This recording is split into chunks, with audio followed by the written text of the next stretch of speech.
پرانے زمانے میں ایک گائے کو حل میں جوت دیا کسی نے. اللہ کے رسول صلی اللہ علیہ وسلم فرماتے ہیں بنی اسرائیل کا واقعہ ہے. گائے کو حل میں جوت دیا. بیل کو بھینس کو اس طرح ڈال کے جوتتے ہیں نا, کھیت جوتتے تھے پرانے زمانے میں, یہ جو ٹریکٹر ہوا کرتے تھے اس سے پہلے. تو کسی نے گائے کو بنی اسرائیل میں سے جوت لیا اور وہ مار رہا ہے, وہ چل نہیں پا رہی ہے اور مارے جا رہا ہے اس کو. تو گائے بول پڑی. گائے نے کہا بدبخت انسان, کیا مجھے اس کے لیے پیدا کیا گیا ہے دنیا میں؟ مجھ سے بچے لو, مجھ سے دودھ لو, مجھ سے اور دوسری ضرورتیں. اللہ تبارک و تعالیٰ نے جس کے لیے مجھے پیدا کیا ہے وہ کام مجھ سے لو. یہ کون سا کام لے رہے ہو؟ ہل چلانا میرا کام ہے کیا؟ ہل چلانے کے لیے اللہ نے مجھے پیدا کیا ہے. وہ حیرت میں پڑ گیا, جانور مجھ سے بات کر رہا ہے, یہ گائے مجھ سے بات کر رہی ہے. ایک بیوی اگر جانور بھی ہوتی تو اس بدبخت انسان سے کہہ رہی ہوتی بدبخت, تم نے اپنی زندگی میں پرفیوم خریدا تھا خوشبو لینے کے لیے, پرفیوم سے کپڑا دھونے کے لیے نہیں. پرفیوم کپڑا دھونے کے لیے نہیں ہوتا ہے, پرفیوم خوشبو لینے کے لیے ہوتا ہے. ایک عورت کو جو تم نے بیاہ کر لایا ہے وہ پرفیوم ہے, ایک گلاب ہے, ایک پھول ہے, اس کی اپنی ضرورتیں ہیں, اس کے کام ہیں جس کے لیے وہ پیدا کی گئی ہے, وہ کام تجھے لینا چاہیے تھا. لیکن تم نے سمجھا ہی نہیں کہ وہ ہے کیا چیز, کیا قبول کیا, تو بھلا تم اس کی قدر کیسے کر سکتے ہو؟ اور اسی وجہ سے بڑی افراتفری ہوتی ہے, گھروں میں کلش پیدا ہو جاتے ہیں, میاں بیوی میں لڑائی جھگڑے, پھر وہ مرد تو مرد ٹھہرا لٹھ لے کے کھڑا ہو جاتا ہے, اس کی رجولت اور مردانگی کو ٹھیس پہنچتی ہے. انا, کبر, غرور, تم مجھ سے بات کرو گی, مجھ سے میرے سامنے منہ چلاتی ہو, مجھ سے حجت کرتی ہو, تمہاری حیثیت کیا ہے؟ بیوی سے بولتا ہے, بیوی کو مارتا ہے, پیٹتا ہے, وجہ کیا ہے؟ عورتوں کو نہیں سمجھا ہے. تو میرے بھائیوں, اللہ تعالیٰ نے کہا بیویاں گھروں سے نکالنے کے لیے نہیں ہے, اور جب شوہر بیوی کو گھر سے نہیں نکال سکتا تو پھر اس بیوی کے لیے بھی یہ ضروری ہے کہ بلا ضرورت گھر سے باہر نہ نکلے. اللہ تبارک و تعالیٰ نے کہہ رکھا ہے وَقَرَّنَ فِي بُيُوتِكُنَّ, لازم پکڑو اپنے گھروں کو, بلا ضرورت گھر سے باہر نہ نکلو. چھوٹے چھوٹے بہانے لے کے یہ چیز لینی ہے دکان جا رہی ہوں, یہ چیز خریدنی ہے مارکیٹ جا رہی ہوں, گھر میں کوئی نہیں ہے, سبزی کے لینے کے لیے تو مجھے سبزی مارکیٹ جانا ہی ہے, کپڑے لینے ہیں, عید کا موسم ہے, کپڑے پسند کرنے کے لیے تو جا رہی ہے. چھوٹے چھوٹے بہانے کر کے جو تم گھروں سے باہر نکلتی ہو, گھروں سے باہر نہ نکلو. وَقَرَّنَ فِي بُيُوتِكُنَّ, اپنے گھروں کو لازم پکڑو. یہاں ایک اور افراتفری آ گئی. دینی مجالس میں اللہ کے رسول صلی اللہ علیہ وسلم نے اجازت دی ہے, جلسے میں جا سکتی ہو, جمعے کا خطبہ سننے کے لیے جا سکتی ہو, عید کی نماز میں شریک ہو اور خطبے کو سن سکتی ہو, مسجدوں میں درس ہو رہا ہے, عشاء کے بعد فجر کے بعد درس میں شریک ہو سکتی ہو, جا کے دین سیکھو. اس کی اجازت اللہ کے رسول صلی اللہ علیہ وسلم نے دی ہے, اور ہم کھڑے ہو گئے روکنے کے لیے نہیں. عورتیں گھر سے نکلیں گی تو فتنہ ہوگا, جلسے میں جائیں گے فتنہ, عیدگاہ میں جائیں گے فتنہ, جمعہ پڑھنے جائیں گے فتنہ, درس و دروس میں شریک ہوں گی فتنہ.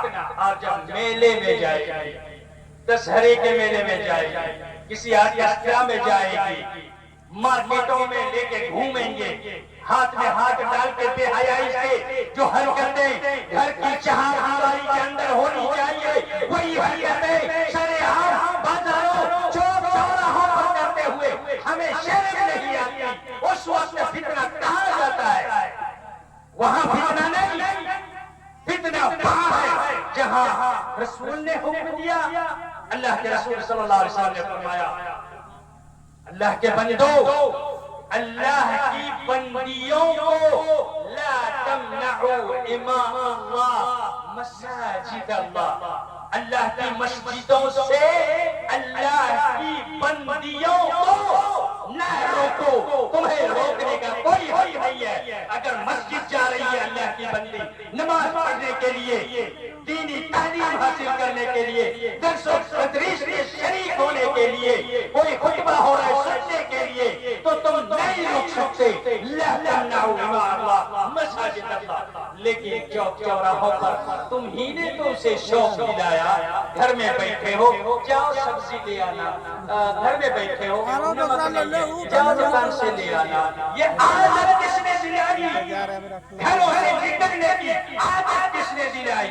ہم نے دلائی. اللہ تبارک و تعالیٰ نے کہا وَقَرْنَ فِي بُيُوتِكُنَّ, اپنے گھروں کو لازم پکڑو, گھروں سے نہ نکلو.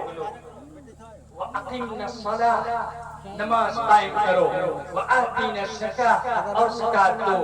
وَأَطِعْنَ اللَّهَ وَرَسُولَهُ, اور اللہ اور اس کے رسول کی اطاعت کرو. اے عورتوں, اے نبی کی بیویوں, اے نبی کی بیٹیوں, اے مسلمانوں کی عورتوں, مومنوں کی بیویوں, نماز قائم کرو, زکات دو, اللہ اور اس کے رسول کی اطاعت کرو.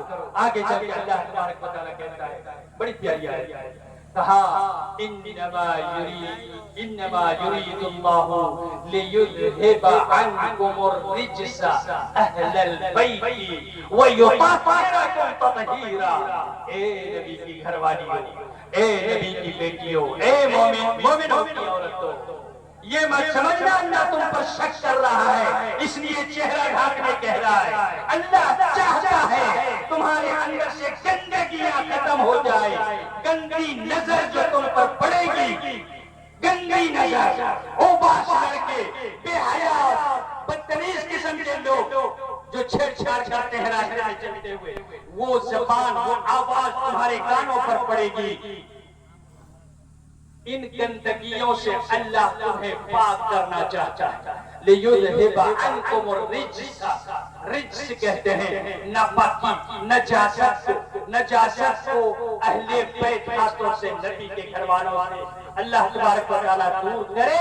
اس کے لیے یہ احکام اللہ تعالیٰ نے نازل فرمایا ہے. یہ مت سمجھنا اللہ نے برا کیوں کہہ رہا ہے. لیذہب عنکم الرجس اہل البیت ویطہرکم تطہیرا, اور تمہیں بالکل پاک صاف کر دے. اور پاک صاف ایسی صفائی, ایسی دھلائی اللہ تبارک و تعالیٰ نے کی. خاتون جنت کی بیٹی, مکہ کی کھڑکی کھولیے, نیچے آپ کو کھیلتی ہوئی چند سالوں کی ایک بچی دکھے گی جو 2-2.5 سال کی بچی ہے. وہ بچی کھیل رہی ہے مٹی سے, اور وہ کھیلتی ہوئی بچی دیکھیے کتنی تکلیف میں ہے. اپنے باپ کو ستاتے ہوئے دیکھتی ہے, اپنی ماں کو ستاتے ہوئے دیکھتی ہے, ان کے ماننے والے جو مسلمان ہیں ان کو ستاتی ہوئی دیکھتی ہے. اس کا دل پارا پارا ہو جاتا ہے. 2 سال کی ننھی بچی اسی گھر سے جس گھر کو اللہ تعالیٰ نے پاک کیا ہوا ہے نجاست سے, اہل بیت, نام ہے سیدۃ نساء اہل الجنہ فاطمۃ الزہرا سلام اللہ علیہا, سلام اللہ علیہا. ام الحسن والحسین, ام الحسن والحسین فاطمہ رضی اللہ تعالی عنہا, خاتون جنت خدیجہ بنت خویلد کی پیاری بیٹی اور سب سے چھوٹی بیٹی, اللہ کے رسول صلی اللہ علیہ وسلم کی 4 بیٹیوں میں سے سب سے چھوٹی بیٹی اور سب سے زیادہ پیاری بیٹی فاطمہ 2 سال کی تھی. یہ پیدا تو ہوئی نبی بننے سے 5 سال پہلے, 5 سال پہلے یہ پیدا ہوتی ہیں. اور پھر جب نبی بنے اس وقت ان کے دکھ تکلیف کو دیکھ رہی ہے کہ کیسے لوگ ستا رہے ہیں. اس کے باوجود ان کے اندر وہ غیرت, وہ حمیت تھی اہل بیت کے اندر جو ہونی چاہیے تھی کہ اس بیٹی کو جو لقب ملا. حیرانی ہوگی آپ کو, ابنت ابیہا, ابنت ابیہا, باپ کی بیٹی, پاپا کی پریوں, او پاپا کی پریوں, ہاتھ میں موبائل میں رکھنے والیوں, ریلز بنانے والیوں, پاپا کی پری